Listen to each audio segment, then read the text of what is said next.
Breaking Bad isn't really about meth. It's not about crime.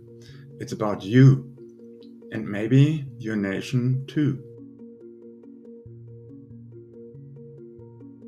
Walter White does not turn bad. He always had it in him. The anger, the pride, the desire to feel feared, not pitied. You catch glimpses early on. The time he tried to buy weed from Jesse, back when he was still his teachers, or when he quietly simmers at Hank's success. When the cancer hits, it does not break him. It frees him. Now he has an excuse to do what he always wanted, to feel powerful. Carl Jung called this the shadow, the hidden part of us we don't like to admit exists. Our envy, our hunger for control, our spite, but also our vulnerability, our creativity, and our truth. We bury these parts under good manners, jobs, routines, and roles, but they are still there, waiting. And Breaking Bad shows what happens when you stop pretending and start feeding them. And Walt is not the only one. Take Jesse's little brother. Perfect grades, musical prodigy, and secretly smoking weed. Or Skyler, lighting a cigarette while pregnant, fully aware of the risk. Or Hank, the tough DEA guy who cracks jokes to hide his fear and lashes out when his ego takes a hit. Everyone wears a mask, and under each one is a crack.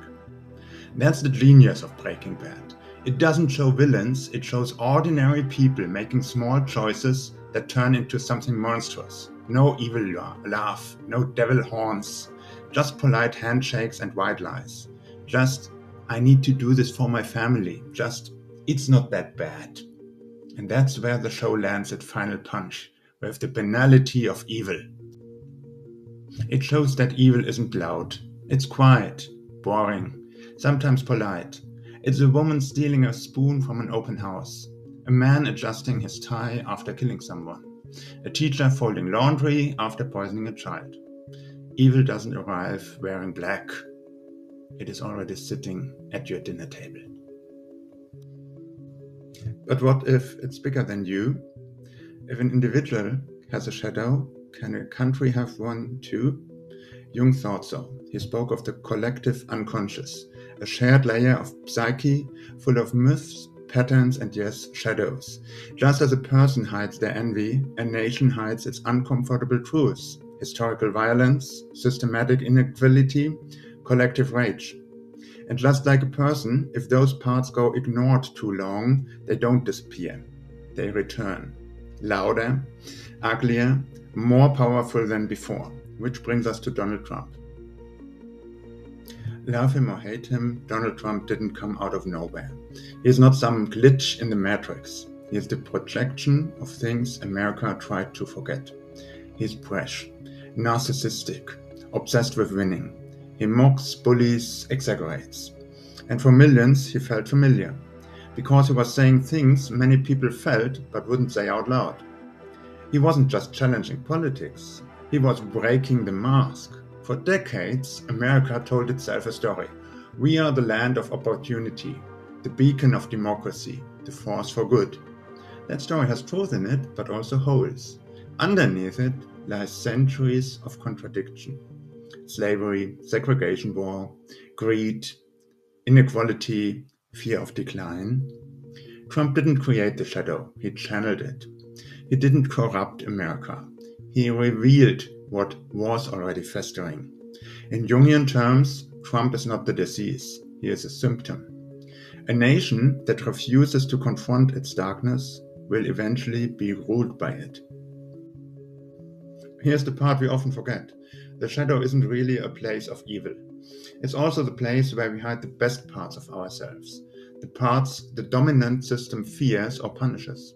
In authoritarian regimes, the shadow might be not violence, but freedom. Take Eritrea, for example, a country where dissidents, like journalists, critics, free thinkers, are locked in shipping containers in the desert heat.